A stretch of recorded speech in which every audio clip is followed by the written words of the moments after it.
the good old Jeep Wrangler. I do admire these things. They've been around now for what, 250 years or something like that? Looking about the same as well. But they're just fun and they're genuine. They're not pretending to be a luxury SUV. These are up for adventure. They're good for off-roading. But they're also fun just to drive because the interior is very animated and cartoonish. You've got a great touchscreen as well. This is the latest Uconnect system, so it's gone from a square sort of vertical orientation to a widescreen setup. Still very good. It's got your little menus along the side there. But if you go into the vehicle settings, you've also got some pretty cool pages here as well.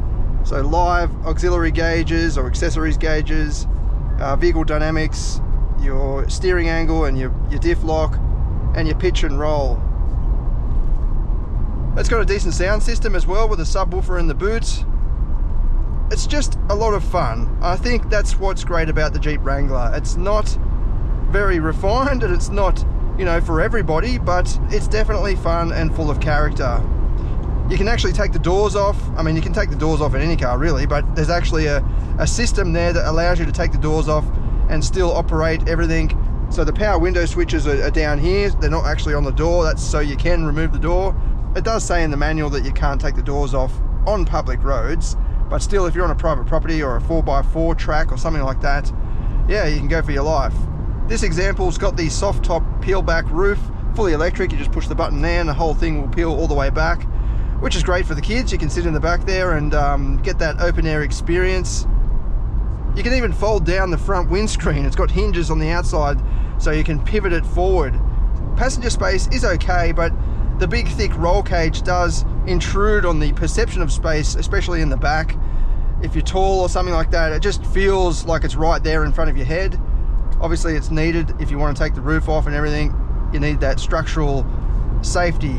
In the front though, it's very good. I've got great visibility all around me. I can see right over the bonnet even, and between the pillar and the side mirror there.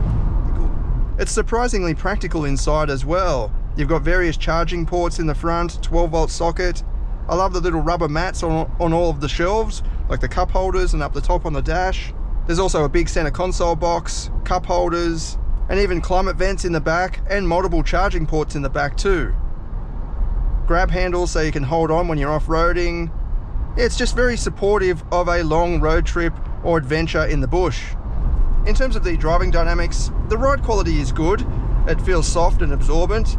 But yeah, there's a bit of play in the steering before anything happens, and it feels kind of sloppy as well, especially around tighter turns. There's also a bit of wind noise because this has got the aerodynamics of a brick. It's all just flat, so you can hear the outside air rushing past. The soft top roof also allows some noise to come in as well, I guess. What about the switch to the 2-litre turbo engine? I actually really like this engine. It feels, when I first got in, I thought it was the old diesel because I like the old diesel that was in the Wrangler. But in this, it just feels so much nicer than that V6. Although the V6 was quite a nice unit and it sounded okay, just not for a vehicle like this. In a sports car, something like that with a manual transmission, yeah, for sure. But in a big off-roader like this, it just, I don't know, it didn't suit it, I don't think. The new 2-litre turbo produces a tiny bit less power, so 200 kilowatts versus 209 in the V6, but this has got 400 newton meters of torque compared with 347 in the V6. The torque is also available in a wider window too, so this is spread between 3,000 and 4,500, while the V6 you had to be pushing it at 4,100 before you could reach that peak torque, and the peak torque was lower obviously too. So yeah, this just feels much more drivable and livable in everyday conditions. It's got a nice little torque surge in the low revs. I'll just slow down a bit, put my foot down about half throttle. You can hear the turbo whistling a little bit, but yeah, you get that surge from behind that you just don't get in the V6. You need to really rev the absolute crap out of that V6 to get anywhere.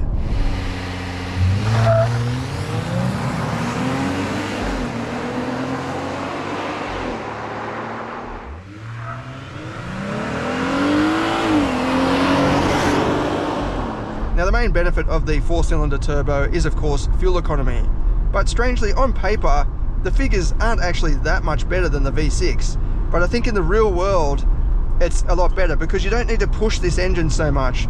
You can just give it a tiny bit of throttle and just use that torque surge low down in the RPM. On the trip computer here, I'm averaging, you've got a nice display in between the mechanical gauges as well, so you can flip through all different settings. But yeah, 11.3 litres per 100 kilometres. I think the last time I drove a V6, it was chewing something like 13 or 14 or something like that. It really sucks the juice because you tend to push the throttle more than you do in something like this, where you can just ride that torque. In the upcoming performance test, I'll show you the difference between the V6 and this new 2-litre turbo, although the V6 was of the Wrangler, so still a 4-door, but it was the Rubicon, so it did have the big chunky tyres, which would cause some drag and slow it down a little bit, but I'll just show you the difference anyway. I'm not going to do an off-road test with this example, but it's still very good. It's got great ground clearances, good approach and departure angles, and of course a dual range transfer case with 4H auto and 4H part-time, so you can actually put this in 4-wheel drive and drive it on the tarmac. I'll do a full off-road test with the Rubicon, which I've got booked in a few weeks, a 2-door version, so we'll have some fun in that one. In the meantime, let's head out now to the private road and do some performance testing to see what this goes like.